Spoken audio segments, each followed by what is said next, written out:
Bonjour, mon nom est Michel Larouche. Je suis consultant en gestion des ressources humaines depuis plusieurs années dans le milieu municipal. Plusieurs personnes me connaissent, d'autres pas encore. Ce matin, je vais vous parler de l'équité salariale.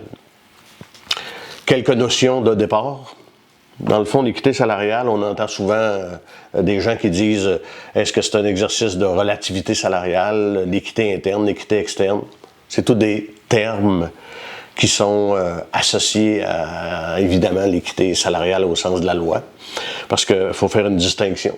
Quand on parle d'équité interne, c'est une structure salariale à l'intérieur d'une même organisation qui tient en compte de plusieurs facteurs d'évaluation des postes, qui nous permettent d'équilibrer à l'interne les postes, la valeur des postes et donc la rémunération qui va avec, pour que les gens aient la conviction qu'ils sont bien payés pour ce qu'ils font, comparativement à leurs confrères.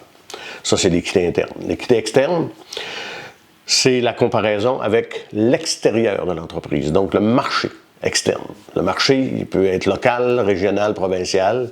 C'est sûr que si on parle, par exemple, d'un poste de secrétaire, ben, mon marché n'est pas nécessairement national, parce qu'il y en a dans ma communauté. Une autre entreprise à côté qui ne fait même pas la même chose que nous autres a également probablement des postes de secrétaire. Donc, mon marché par rapport à un poste de ce genre-là, il est local.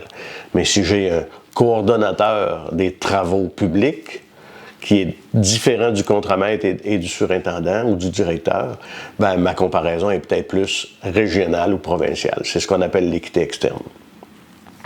Le dernier élément, la relativité salariale, c'est associé souvent aux organisations syndicales. La relativité salariale, dans le fond, c'est l'équité interne et externe. Donc, l'équilibre de tout ça. C'est pas nécessairement évident à faire, mais c'est un phénomène qui se vit de plus en plus. Et il y a l'équité salariale au sens de la loi. La seule différence entre l'équité interne et l'équité salariale, parce que c'est exactement le même exercice, c'est que la comparaison des salaires, de la rémunération de certains postes par rapport à l'équité salariale au sens de la loi est relative à la prédominance sexuelle du poste.